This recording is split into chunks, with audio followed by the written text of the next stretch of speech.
There's just one last thing I want to mention here before we look at attachment.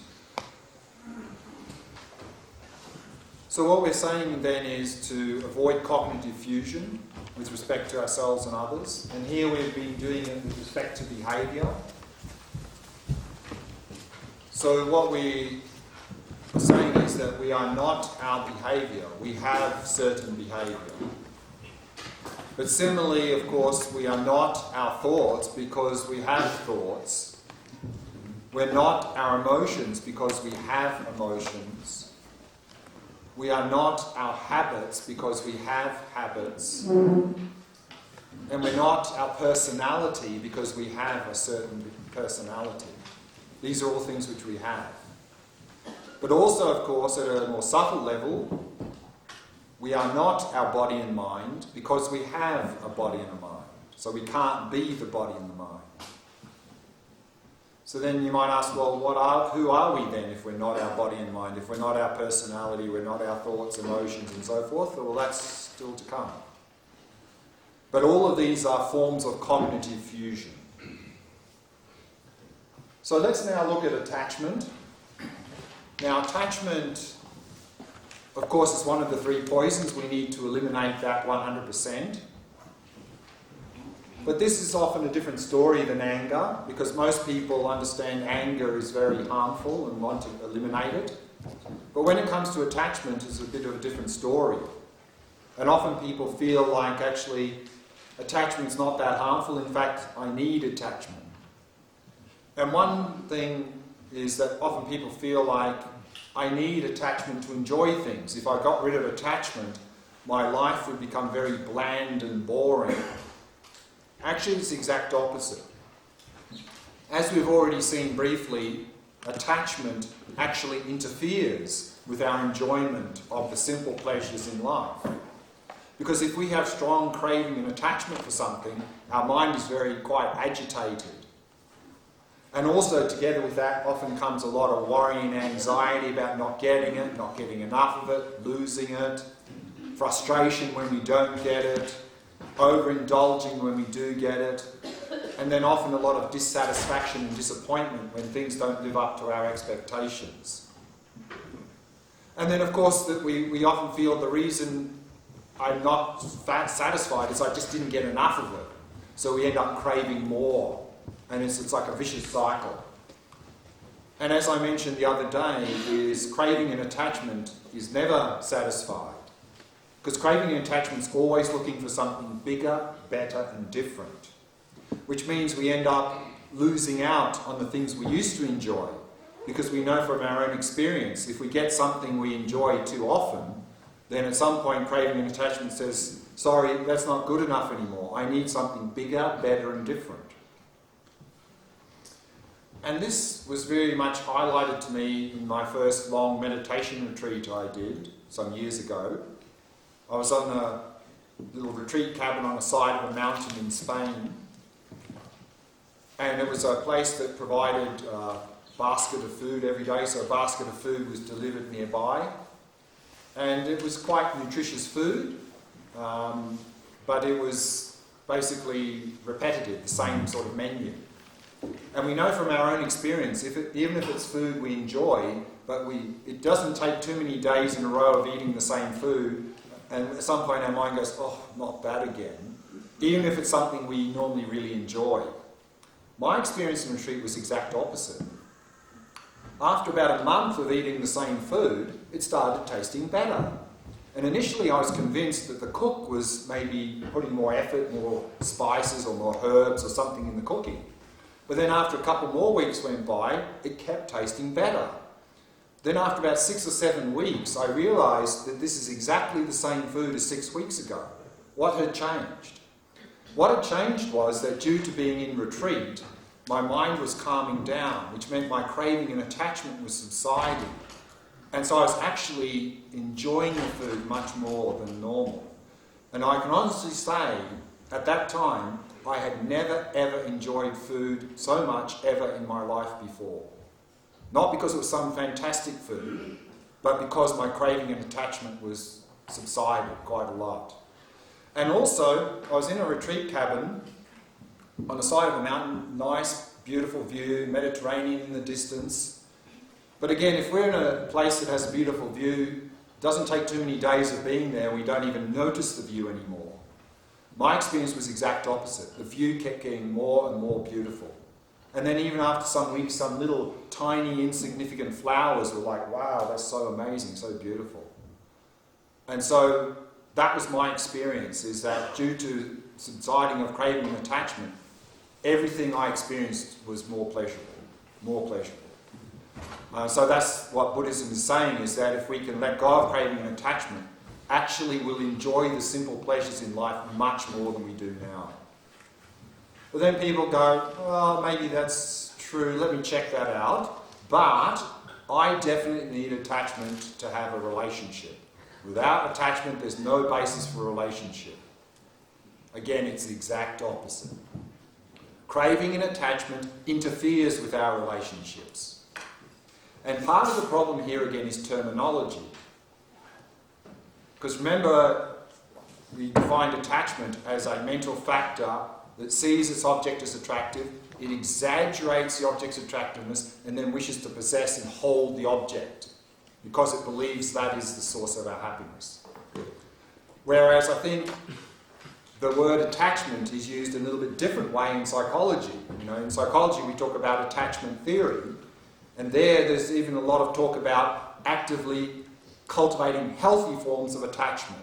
There are unhealthy forms we need to get rid of, but there are certain healthy forms of attachment we need to actually cultivate.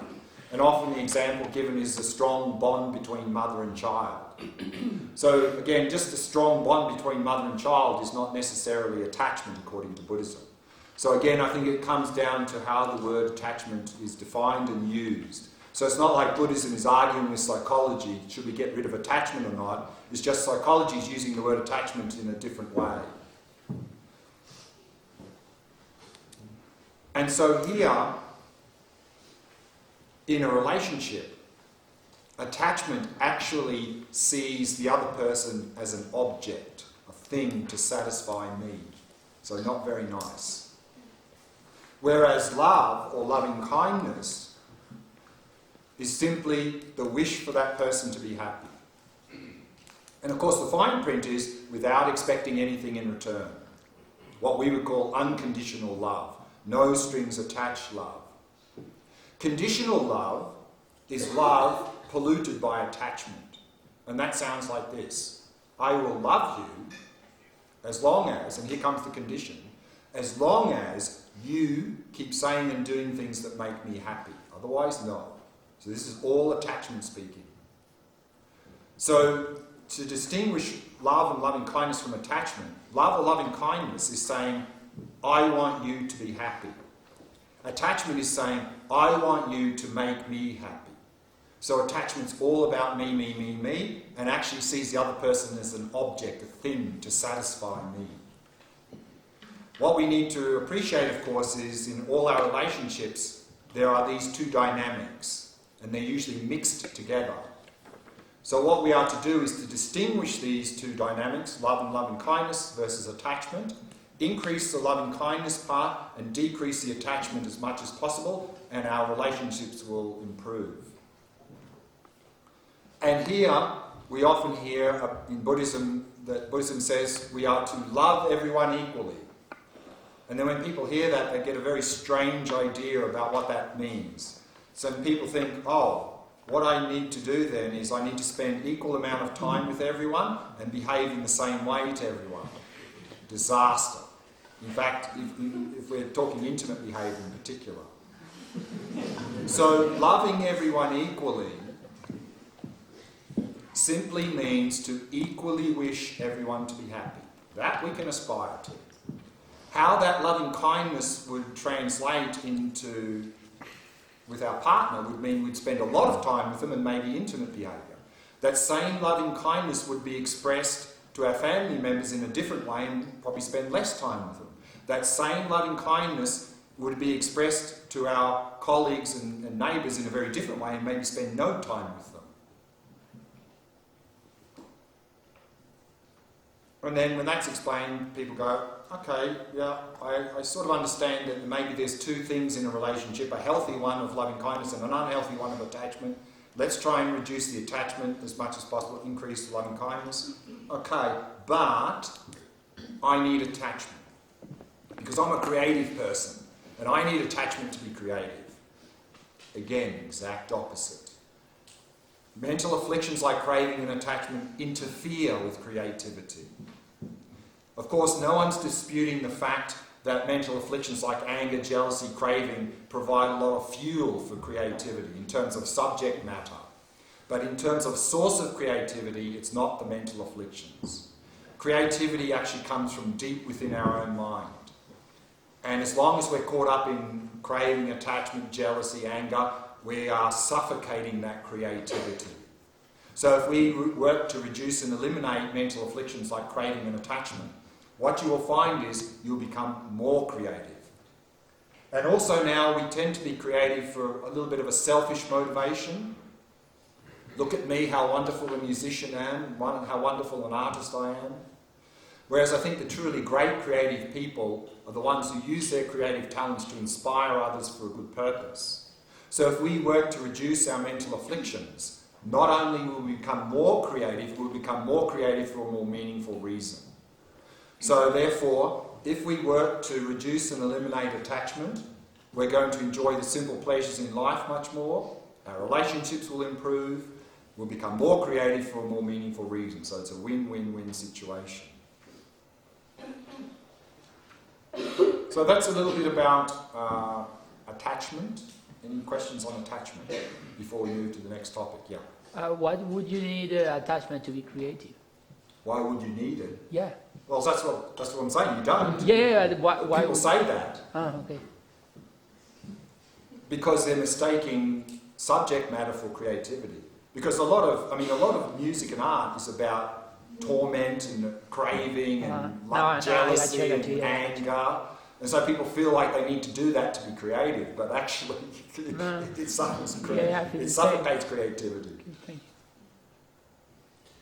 You say, well, Buddhism says, this you said before, like you have to love everyone equal. No, I don't have to, but it recommends that. Okay. But let's say, for example, without attachment, let's say you have a girlfriend, boyfriend, or whatever, right? Okay, let me just pause. There's something important, and then you can complete the question. Without attachment, what we need to realise is that attachment is pervasive in our life. Pervasive. In fact, in Buddhism, this is often called the desire realm, because the main driving force in our life is craving and attachment. So not to think by next week we'll get rid of attachment. That will not happen. It's something we'll need to work on the rest of our life. So to have a relationship without attachment is a bit idealistic, I think. Of course, we're working towards that goal, but to be realistic and not think, okay, by next week I need to get there. That's not going to happen. Go on. Girlfriend, friend, whatever. So you want this person to be happy, right? Your friends, your parents, your enemies, your worst enemy. Yeah. So. Well, actually, we're using the word enemy is cognitive fusion, so that's probably not a good word to use. But use for people who behave very badly. You even want them to be happy, yes. But you put like energy to make happy your friends, let's say, for example, right? So maybe you say, I want that person over there to be happy as well. Sure. But you have like some quantity, some limited energy, sure, right? Sure. So if you dedicate your energy to your friends, your parents, sure. girlfriend, whatever, and you say at the same time, I want that person to be happy the same happiness to this person. Sure. Everyone the same, but sure. you have like limited energy. Correct. So you dedicate your energy here. Sure. So for that, it's just blah, blah, blah. No, it's not. You can't make anyone happy. Nobody. Your partner, your friends, your family, you can't make anyone happy. Impossible. Impossible. So that's the first point. It's impossible to make anyone happy. What we can do is be an influence on people to help them. The only person that can make anyone happy is themselves. So we can't make anyone happy. So therefore, and we have responsibilities, you know, family, partner, work colleagues, whatever, and we need to honour those responsibilities, which mean probably investing time and energy in those relationships. So that's perfectly fine. So again, what we're emphasising here, love or loving kindness is not, actually it's not even an emotion, let alone it's a behaviour. It's not a behaviour at all. It's simply an aspiration, it's a wish. So what we're talking about is simply developing that aspiration equally, and then depending on the circumstance and the relationship and the responsibility, then we express that in very different ways and put more energy here and less here. That's fine. So it's not about how much energy, it's about having that aspirational wish for people to be happy. That's the key. Just a clarification, you can still have commitments, Exactly. but not attachment to it. Sure. And this is an important point, is that, again, terminology is we have to be very careful. Because there's a couple of words that are very vague that we get confused. Like one is desire. Desire often is synonymous with attachment, but desire can also mean aspiration. You know, I desire to improve myself, to become a better person. Do we need to get rid of that? No, we need to increase that. But if we have craving and attachment to becoming a better person, that's just going to interfere with us becoming a better person. So, similarly, the word passion, you know, often when people say get rid of attachment, people think, oh, I have to get rid of my passion. No. Passion in terms of an aspiration, a yearning to do good things, we need to increase. But if we allow attachment to come into that and pollute it, then that passion will become corrupted, and then we're not going to be able to implement it well. So again, we have to be very careful about words, because they can, particularly words like passion and desire, can have this sort of dual meaning, either craving and attachment, then we need to get rid of it, but it can mean like an aspiration for something good, then we need to increase that. So we're not talking about killing aspiration or wish to do something. No, we need to increase that. So that's important. What's the best situation? What's the best situation, kind of situation for romantic relationships? For Romantic. best situation? I don't know. The best situation for romantic. Yeah, I know, but relationship. what do you mean? Like in terms of attachment, like say, the young man can miss the woman, like if they are separated. Like for example, like I'm doing this course and I cannot make phone calls. Right. And so I miss. Sure. Okay. Yeah. So, okay.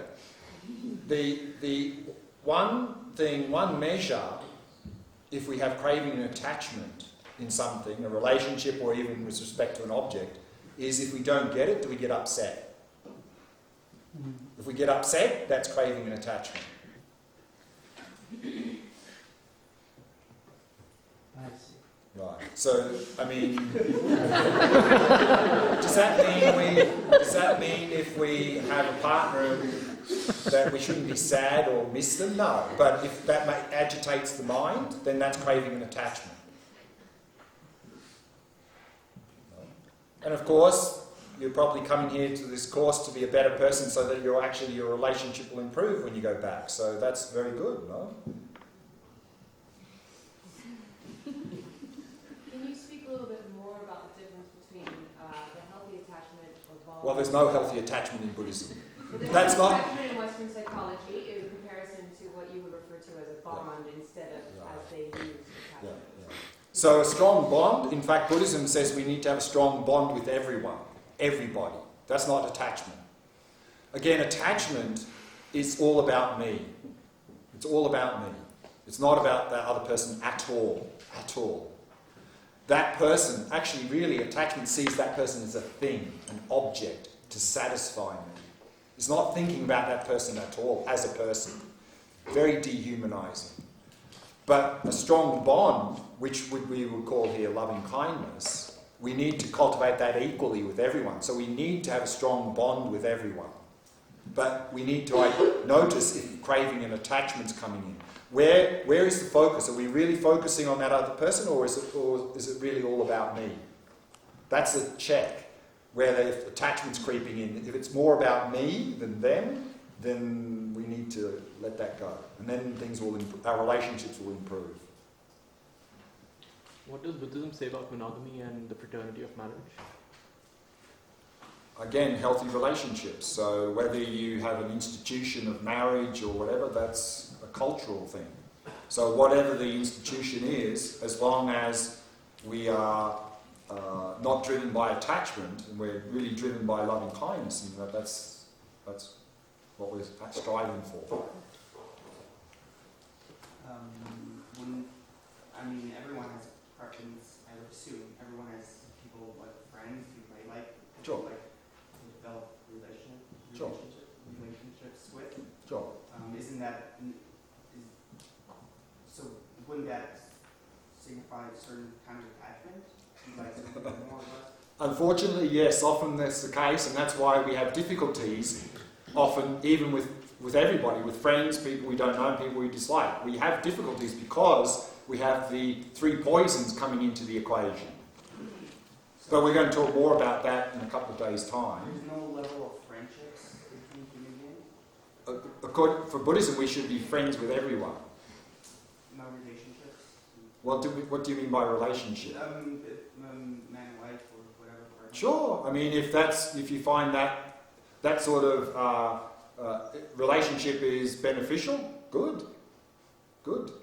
But if it's full of attachment, then it's probably going to be harmful for both parties. As we see often, love at first sight, and then once the attachment dies down, what did I see in that person, Because there was nothing there. There was no connection. It was just all attachment. Then it never ends well. If there's a lot of craving and attachment, relationships never end well. What's the Buddhist version of a healthy relationship? One of loving kindness, of wishing them to be happy. Able to develop with anyone. Sorry? Which you should be able to develop with anyone. No, it would depend on many things, like common characteristics and common things that you can share and so forth. I mean, the wish for them to be happy, yes, but if that was to move on to being an intimate relationship, that would be on the basis of many other things. But the foundation for that is this loving kindness, the healthy foundation. And then whether or not it becomes an intimate relationship is depending on the person and circumstance and so forth. But the key is whether or not it's an intimate relationship or not, or whether it's just someone that we work with, the foundation is always the same. This wish for them to be happy, loving kindness. And that's a topic we're going to talk about in detail in a couple of days' time. Last question, we need to move on. In terms of bonds that you have with people, there are different intensities of love and compassion for maybe Western society, I don't know, but you will put more love and compassion into certain people depending on that strength of bond. Right, but I think what you're talking about is depending on your relationship, you would put more energy, not depending on your more loving kindness and compassion. Yeah. So there's a difference there. And at what point do you need to rein in the amount of energy you're putting in? Well, when you overstep your limit of capacity, what we're going to see is that loving kindness and compassion, also we need to do that for ourselves. And this is often what happens, and we'll talk about this later, is people who are very compassionate and kind and caring, they forget about looking after themselves and they burn themselves out. But that's not loving kindness or compassion. I mean, if you really have a deep desire to help people, the only way you can effectively do that is if you look after yourself. But we'll talk more about that later. So let's move on to the next topic. And so now we're looking at the second noble truth, the cause or origin of dukkha or suffering. And we saw there this morning that it's the mental afflictions. And that the underlying mental affliction is this mind of ignorance, this distorted view of reality. And we said there briefly that these mental afflictions are driving our behaviour and our actions are leading to our experiences. So what I'd like to do now, using this handout you have, the suffering and its causes chart, is look at how this process works. How is it that our distorted view of reality leads to the situation we find ourselves in now.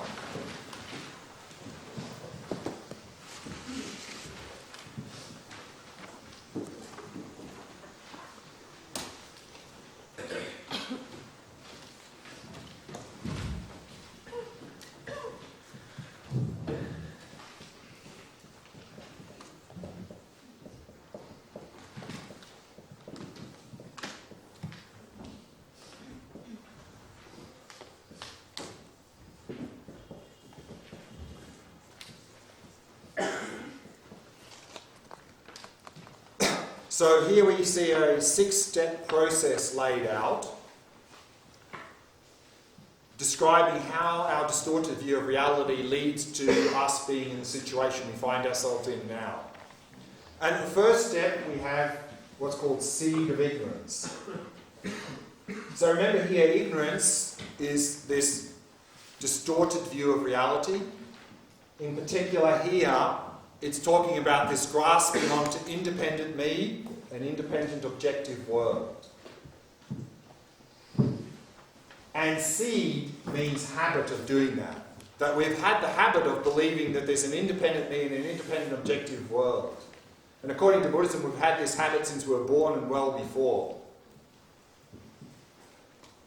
Every time we look out on the world, everything that we see appears to exist completely independent of us. But this Buddhist view of reality is saying that things are not existing as they appear. There seems to be what's called subject-object duality. There seems to be an independent me here, independent world there. But the Buddhist view of reality is saying this is not how things actually exist. So this appearance that we receive is deceiving us. So it's called mistaken dualistic appearance.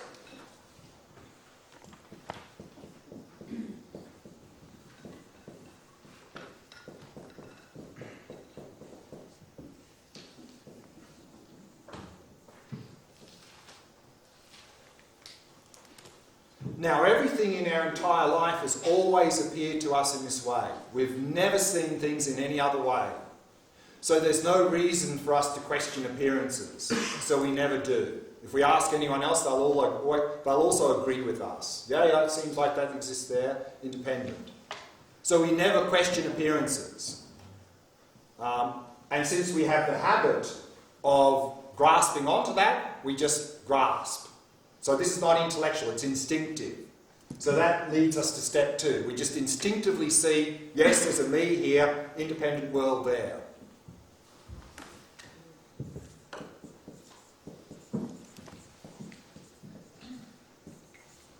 So that's ignorance. So ignorance here is grasping onto independent me, independent world.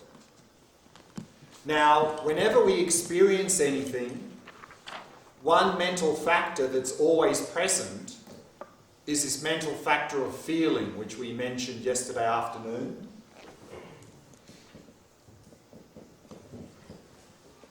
So remember, the word feeling in Buddhism doesn't mean emotion. It's a translation of the Sanskrit term Vedana, and it's simply experiencing things as either pleasant, unpleasant, or neutral.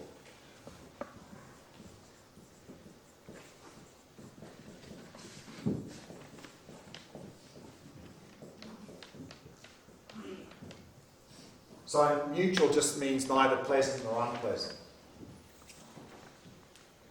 So let's say we're looking at these flowers here.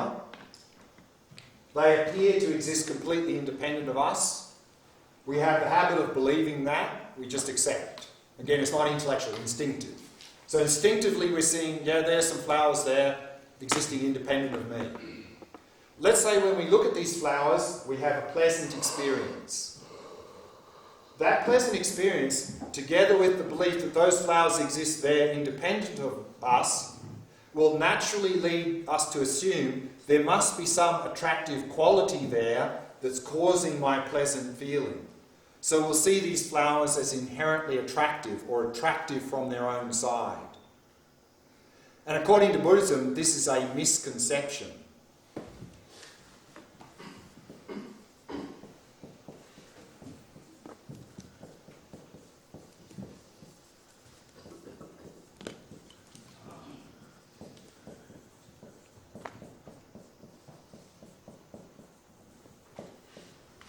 Or, when I look at these flowers, if I have an unpleasant experience, that unpleasant experience together with the belief that those flowers exist there independent of me will naturally lead me to assume there must be some unattractive quality there that's causing my unpleasant experience. So we'll see these as inherently unattractive or unattractive from their own side.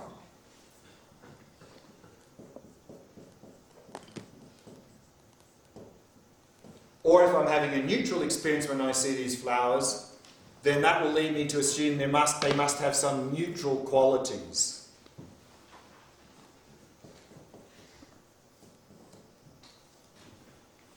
Once we get to step 3, step 4 easily follows. Again, let's say I'm having a pleasant experience when I see these flowers. I like pleasant experiences. I want pleasant experiences. Those flowers seem to be causing my pleasant experience. I want those flowers. Attachment.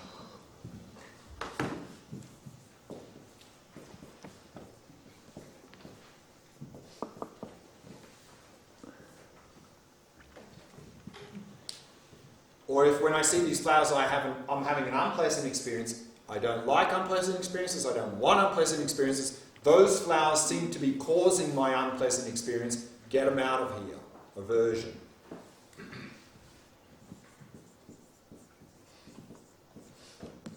Or if I'm having a neutral experience, that will simply reinforce my mistaken belief that those flowers exist there independent of me, which of course is ignorance.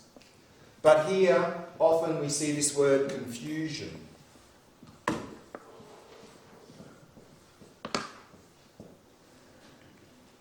So confusion here doesn't mean we're confused whether or not these are flowers, but we're confused about how they exist. So the word confusion is just another word for ignorance. So what we see here is the 3 poisons, the 3 main mental afflictions. All other mental afflictions come out of one of those or a combination of them. This is what's driving our behaviour.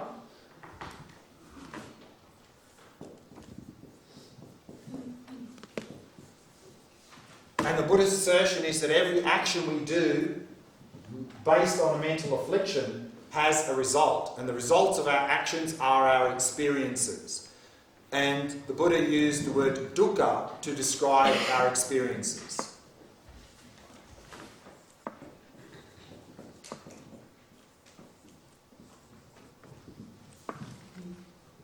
So this is how we are stuck in this state of dukkha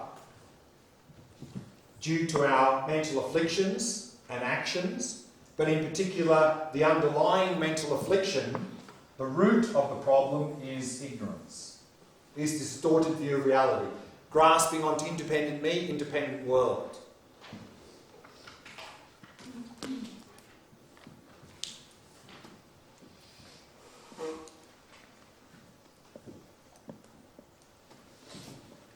And we see a quote up the top here.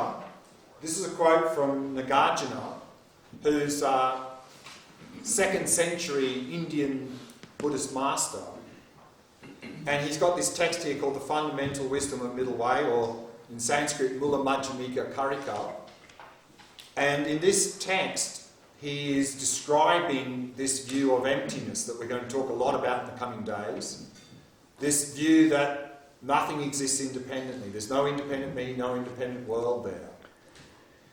And what he says is the following. He says, by extinguishing actions and mental afflictions, there is liberation. Meaning, by extinguishing this, we can get rid of dukkha, we can be liberated from suffering. Actions and mental afflictions arise from misconceptions, and misconceptions arise from elaborations. So this word elaboration is just another word for ignorance.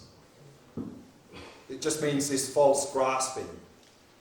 And elaborations or ignorance will cease through cultivating emptiness. So we can overcome this ignorance, our distorted view of reality, through this wisdom practice of emptiness, to come to realise there is no independent me, no independent objective world out there. And of course this is a topic we're going to talk a lot about in a few days' time. 1 or 2 more things and then maybe some questions about the chart.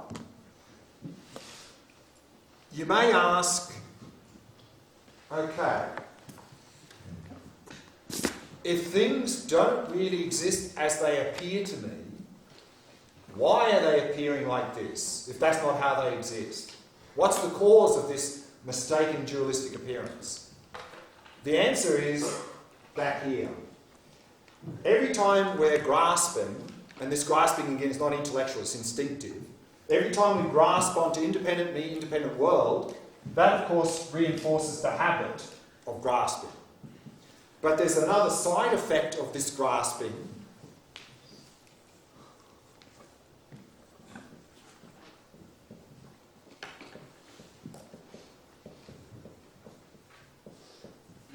which is often called the latency of ignorance. Sometimes this is translated as stain, which means every time we're grasping, this ignorance stains our mind. What does this stain do is that because of this stain, every time we come into contact with an object, it seems to exist completely independent of us. That's why we have this mistaken dualistic appearance, because our mind is stained by ignorance. I like to use the analogy, it's like a filter. It's like we're looking out on the world through the filter of ignorance, the filter of these stains. So what we've seen from Nagarjuna's text is that if we want to be liberated from suffering or dukkha, if we want to achieve that healthy state of nirvana, the third noble truth, we need to eliminate the underlying cause, which is this distorted view of reality.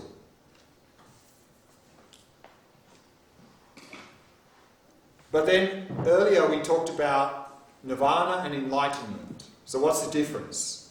So the difference is, and we see that down the bottom, these what's called two obscurations down the bottom. If we want to achieve nirvana, to be liberated from suffering, we need to get rid of ignorance. And thereby also the mental afflictions, of course. That's what's called the afflictive obscurations. The afflictive obscurations are these mental afflictions which obscure us from achieving nirvana. Once we've got rid of them, we've got to nirvana. We've liberated from suffering and its causes. Yet, these stains of ignorance are very difficult to get rid of. So even if we get liberated from suffering through eliminating ignorance, we still will have these stains in our mind. Very difficult to get rid of. That's what we need to do to move from nirvana to enlightenment, to get rid of these stains. So these stains, plus this mistaken dualistic appearance that they produce, those two things is the cognitive obscurations. So the cognitive obscurations is what is obscuring us from going to the further goal of enlightenment. So if we want to achieve enlightenment, we need to get rid of both of these, the afflictive and the cognitive obscurations. So any questions about any of this? Yeah, and what is the latency? Like a Stain. defect in the configuration? It's like, sometimes to explain it is, they use in the text, they use a bowl. We've got a bowl. We've got a clove of garlic. It's like this. We put the garlic in the bowl. Even if we take the garlic out, the garlic has stained the bowl with the smell of the garlic, even though the garlic's gone. So even though we've got rid of ignorance, there's still the stain of ignorance there. So that's sort of the analogy. But why in the first place, like mistaking the human mind is a mistake? So what's the question? But When did it begin? When did it start? No. Why is it the latency there? Why is that? Because of ignorance. Why is ignorance there? Because the seed of ignorance. When did the seed of ignorance come into existence? It never did. It was always there. Because you can't have something coming from nothing. I mean, same in physics. You can't have something coming from nothing. Violates fundamental principles. So it's not like at some point we were pure and then we became impure. That's impossible. So it's always been there. But it's the grasping that stains the mind. And when we grasp, we also increase the habit of grasping. So it's like a really tight loop here. Wait. This is all relating to the point one of the causes of origin, is that right? So in the Four Noble Truths then, this is the first Noble Truth, and this is the second Noble Truth. In the second Noble Truth we said mental afflictions and actions. So mental afflictions is 1 to 4 and actions is 5. So this is second Noble Truth, first Noble Truth.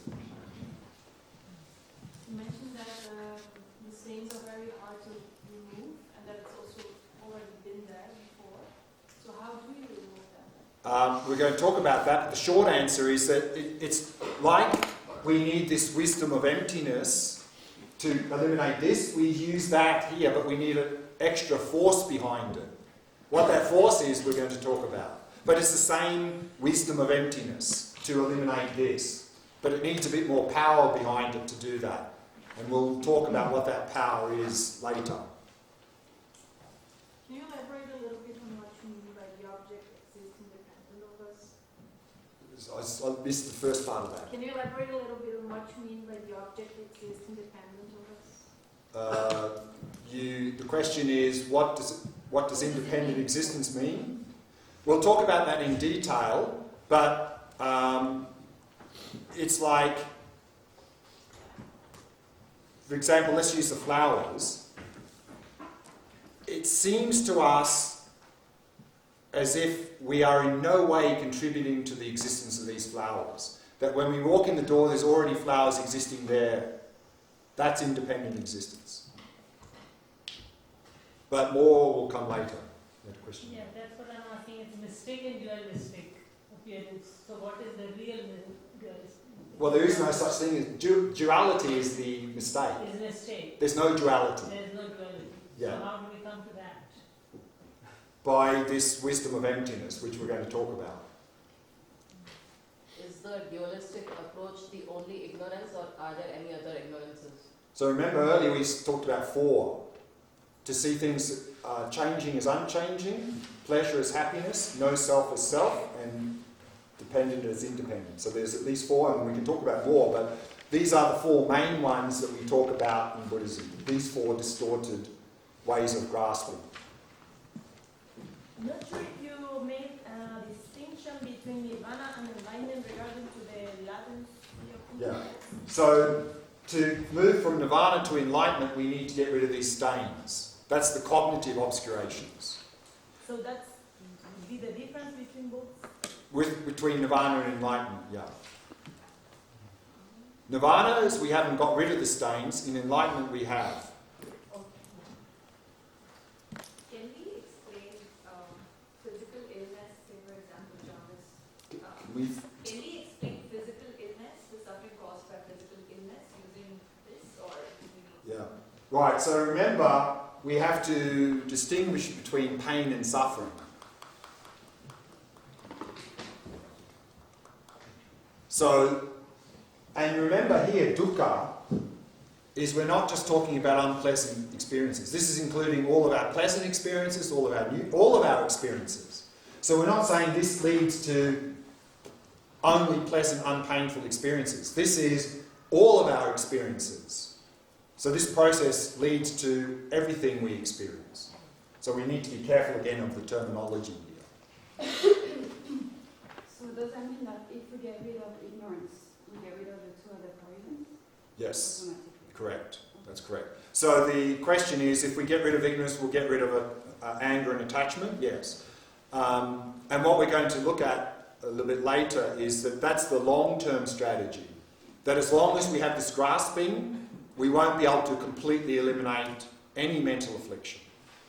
But while we're working for that long-term strategy, there are things we can do directly to reduce attachment, anger, jealousy, and so forth. So we'll look at also an effective short-term strategy as part of that.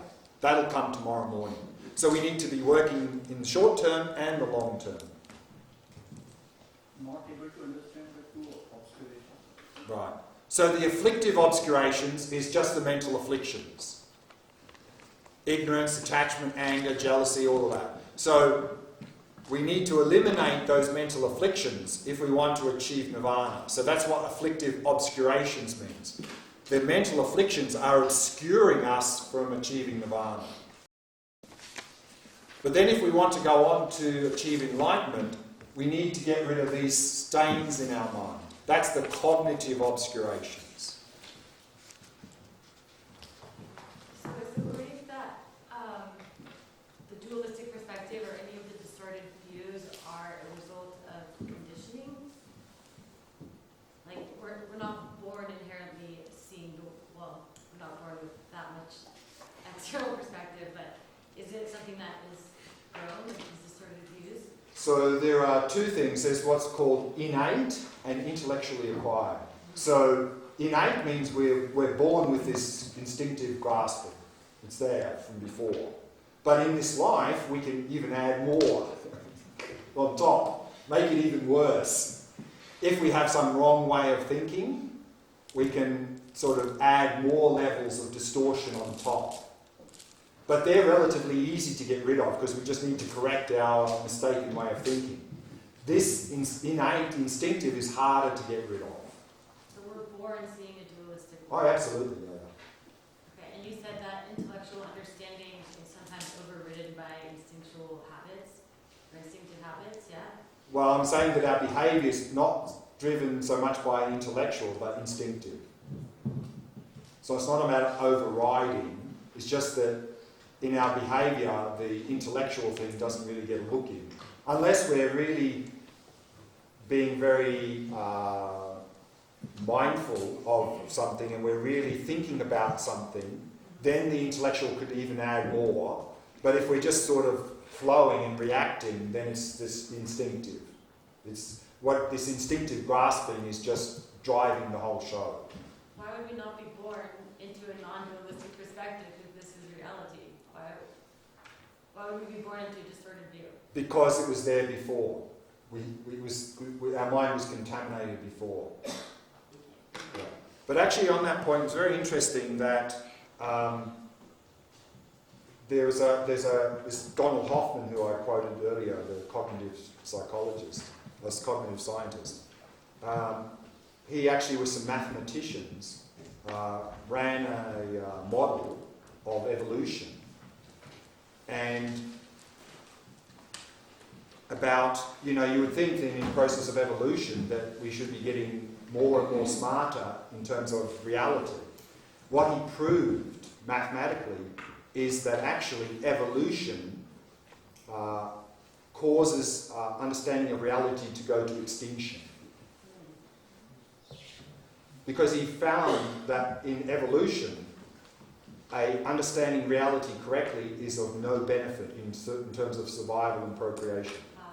So what he found, he proved mathematically, is that it's not, therefore, it's not like through evolution we should be getting smarter and seeing reality better and better. In fact, he should prove the opposite. So that's interesting.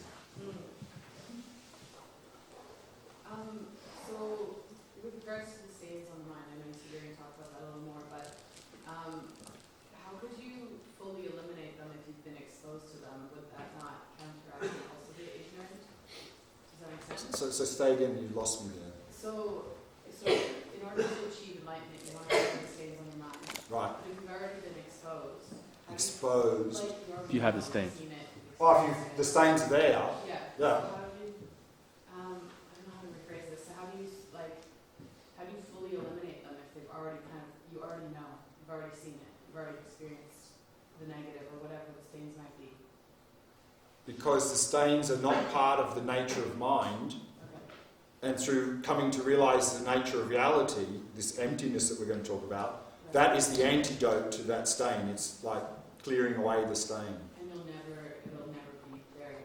No. Once we've got rid of them, it can't come from nothing. Okay. That's right. So in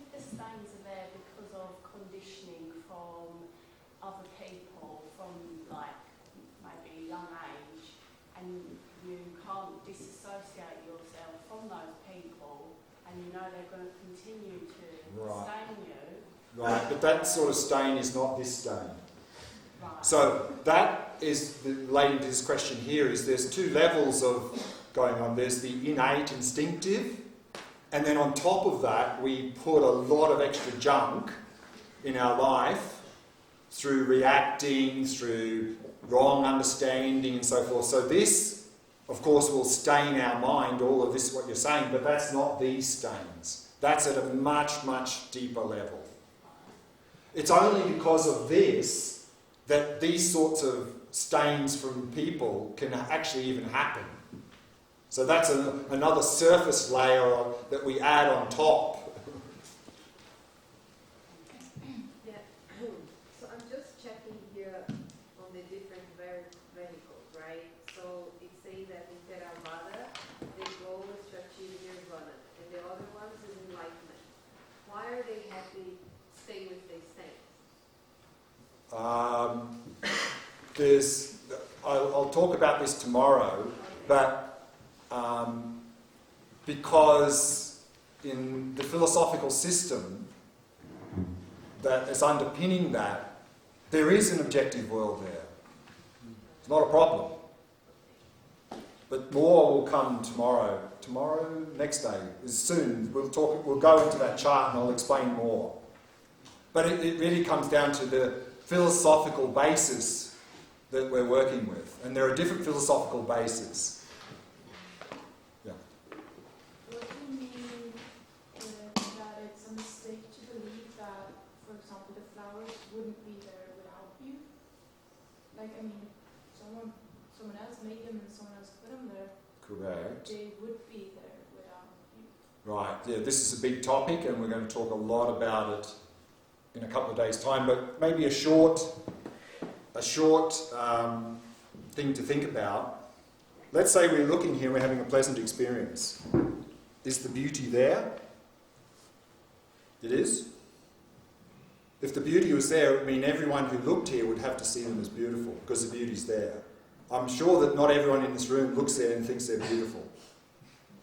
So are we right and they're wrong? Is the beauty there, or is there ugliness there? Where's the beauty? Don't we say beauty is in the eye of the beholder? But that doesn't mean we're hallucinating beauty. Beauty's real, but it's not there. At a deeper level, flowers are real, but they're not there. We're not hallucinating flowers, but they're not there. Just like the beauty, but the long answer will still to come.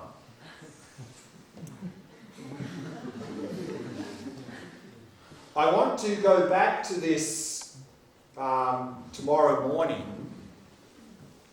because remember, the long-term strategy is get rid of ignorance. So that's going to be this wisdom of emptiness we're going to talk about in a few days' time.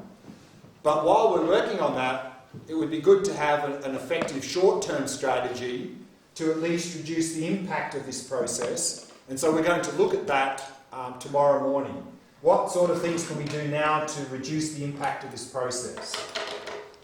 So what I'd like to do now is move to the last topic for this morning.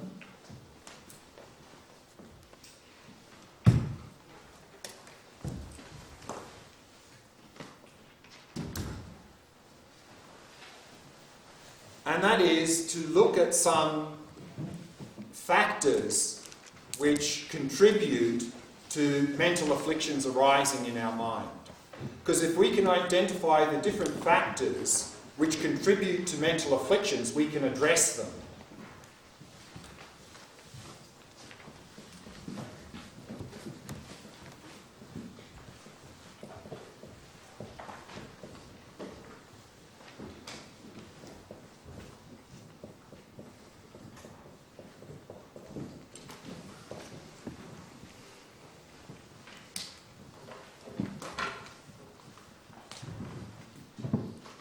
The first three are what's called necessary causes. We have to have all three for a mental affliction to arise in our mind.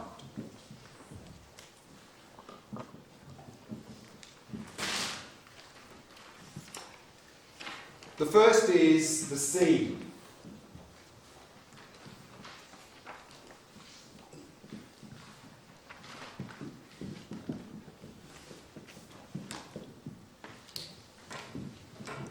seed again here means habit. Meaning, for us to get angry, we need to have the seed of anger in our mind. For some of us, that seed is very strong, which means we get angry very easily. For others of us, it's very weak, so it takes a lot for us to get angry. But to get angry, that seed needs to be there. Without the seed, we can't have anger. We can't have jealousy. We can't have craving. We can't have any of the mental afflictions. Then, of course, we also need an object.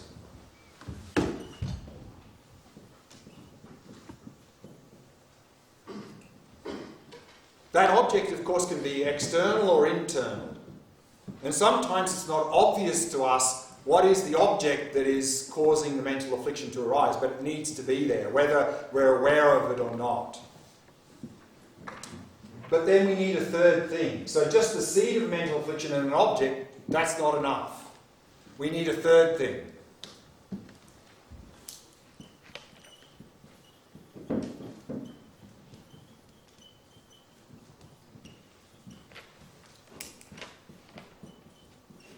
Which is called inappropriate attention, meaning we are seeing that object in an incorrect way.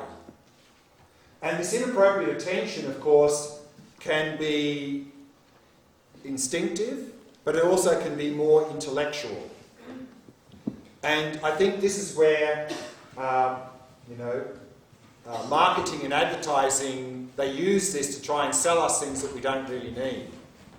You know, the latest iPhone, whatever, 12, I don't even know what it is. The latest iPhone 12 or something. Look at this phone, it's fantastic. It's all these features. Wow, it's going to make your life so much better if you buy one of these. And we go, yeah, I'll get that. And then we get it and we go, why did I get that? It cost me a lot of money, I didn't really need it. So that's inappropriate attention. The example of more intellectual is we're thinking about things in the wrong way and going, if I buy this iPhone 12, I'm going to be so happy. It's going to really fulfill me. At a more deeper level, of course, it would be something like what we've just discussed. We look at the flowers and instinctively it seems like the beauty's there. So that's also inappropriate attention. But that's not sort of intellectual, it's an instinctive level. So there's all these levels of inappropriate attention. And if we have these three things,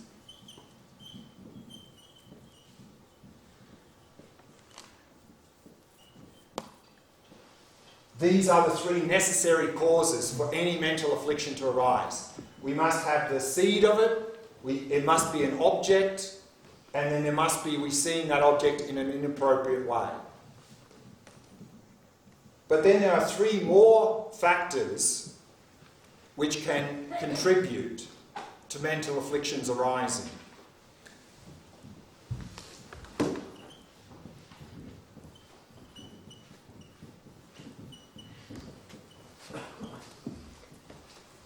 The fourth one is familiarity, which is a little bit closely related to seed, which is habit. But here, I think this is listed separately to highlight the importance of understanding this. Meaning that the more familiar we become with a mental affliction, the more we allow it to arise, the easier for it is to come up in the future. For example, we may have some small craving and attachment for small things, and we go, oh, that's not a big deal, it's only something small. But the big deal is you're becoming very familiar with craving and attachment. So maybe today you're only craving and attachment small things, but that will lead to probably craving and attachment for much bigger things. So the point here is not to allow ourselves to allow a mental affliction to just run its course, because the more familiar we become with it, the more easier it is for it to come up in the future. Then there are two other factors which are also important to understand and can really have an effect on us.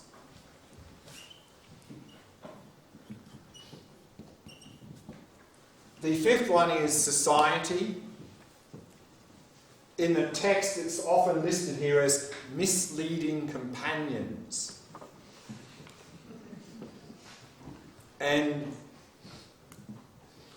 we are so easily influenced by others. But sometimes we don't realise that. You know, often we feel like, you know, I'm an independent thinker. I have my own ideas.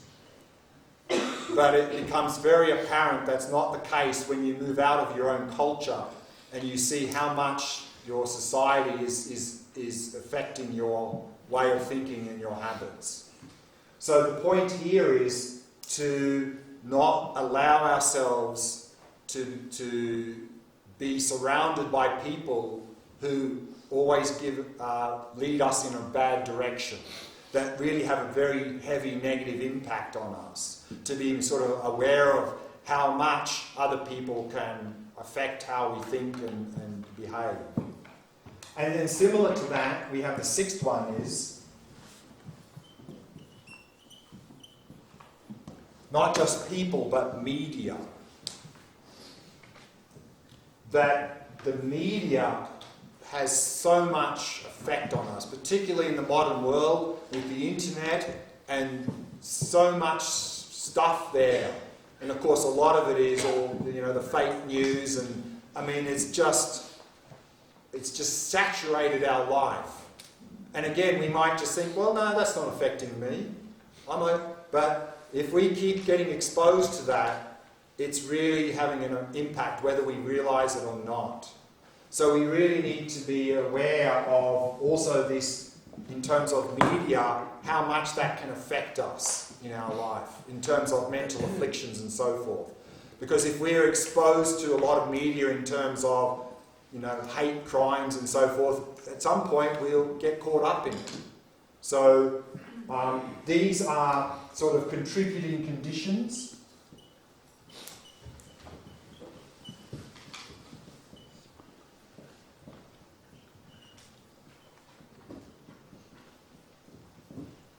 And to really pay attention to these things so that they don't have this adverse negative effect on us.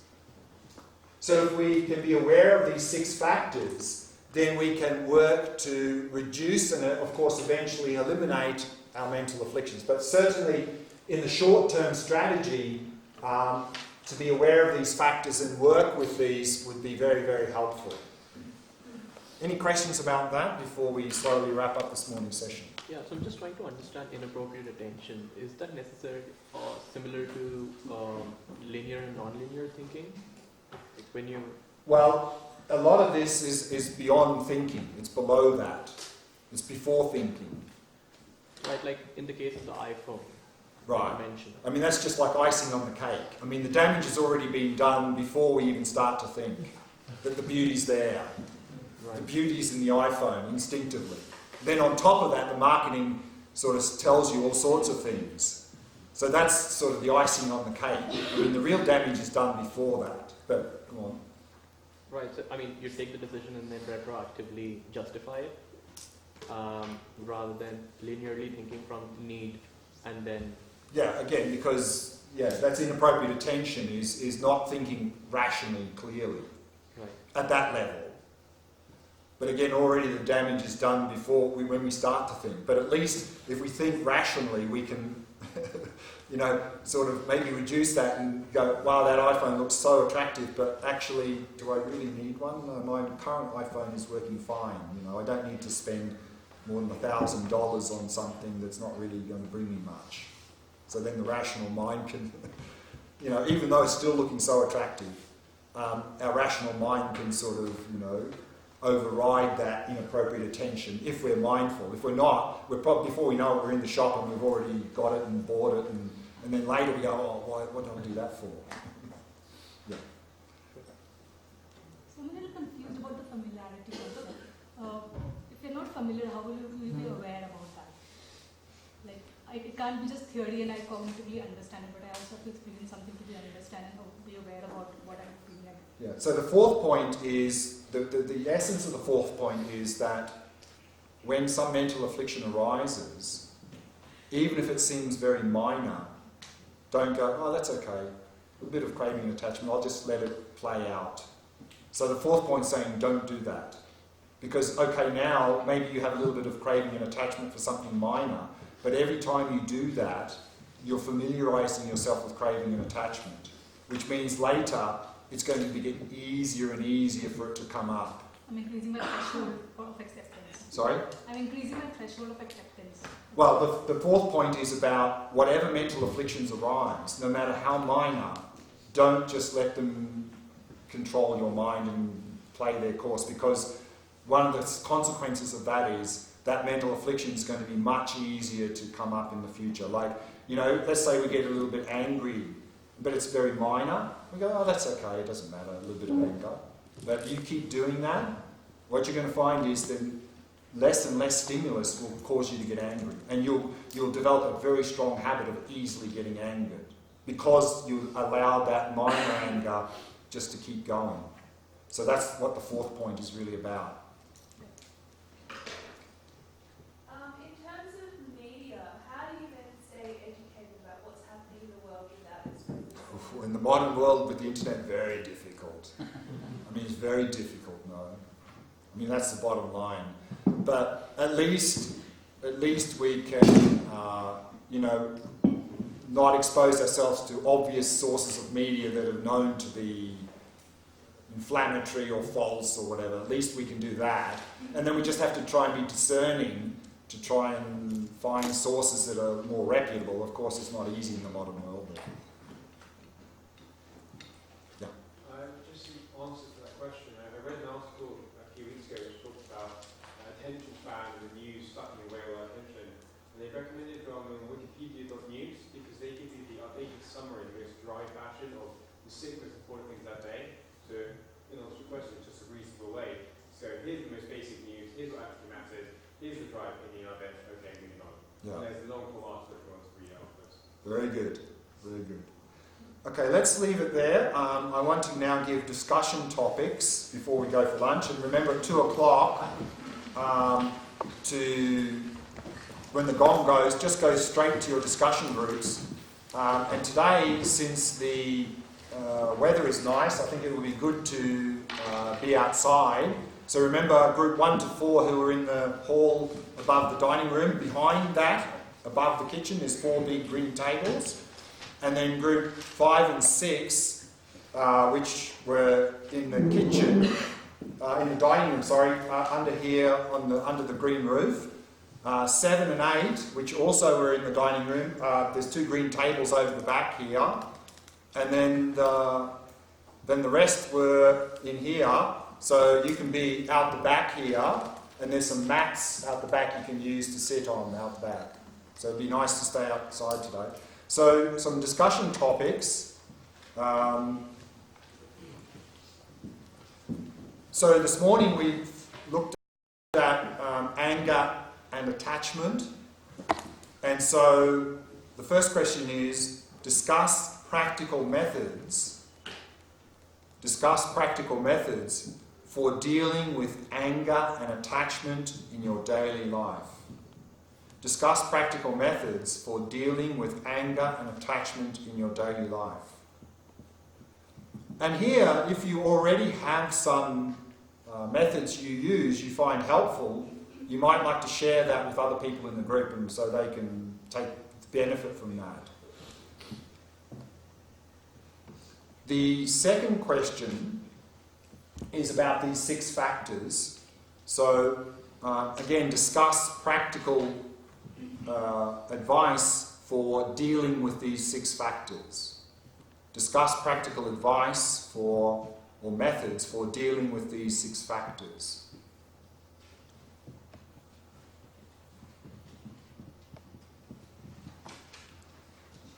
And the third question goes back to yesterday afternoon's topic. We talked about the Buddhist theory of mind. And the first part of the third question is, does the Buddhist concept of mind seem plausible? Does the Buddhist concept of mind seem plausible? Meaning, does it make sense?